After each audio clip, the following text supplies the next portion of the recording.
করছি। মদন, টেম্পু, তোমরা কেন নিজেদের ভিতর ঝগড়া লাগিয়েছো? আমার কসম লাগে তোমরা থেমে যাও বলছি। সকিনা, তুমি জানো এই বদমাস তোমার আর আমার নামে অনেক খারাপ কথা বলেছে। আমি আজকে ওকে মেরেই ফেলবো। এই মদন, তুমি থেমে যাও। আমাদের মাঝে আগে কি হয়েছিল ও সব কিছু তুমি ভুলে যাও। এখন নতুন করে বাঁচতে শেখো। এখন আমি টেম্পুকে ভালোবাসি, আর টেম্পুকেই আমার লাগবে। তুমি আমাদের মাঝে আসবে না, সরে যাও আমাদের মাঝ থেকে। ওই সকিনা, এটা তুমি কি বললে? যখন তোমাকে সবাই তোমার বাড়ির মানুষ তাড়িয়ে দিয়েছিল তখন তুমি কোথায় ঠাঁই দিয়েছিলে? এই আমার বুকে।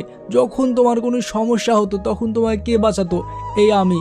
তোমার যে কোনো আপদে বিপদে আমি তোমার পাশে ছিলাম। আর আজ এই 2 টাকা টেম্পুকে পেয়ে তুমি আমাদের সম্পর্কে কি ভুলে গেলে? সখিনা, তোমার জন্য শুধু এই গরিব ছোট লোকের কথা সহ্য করছি, তা না হলে ওকে এখানেই মেরে পুঁতে রেখে দিতাম। এই মদন, তুমি আমাকে ভুলে যাও। আমি এখন টেম্পুর হয়ে গেছি, আর আমি টেম্পুর কাছে থেকে যাব। তুমি আমাদের মাঝে একদমই আসবে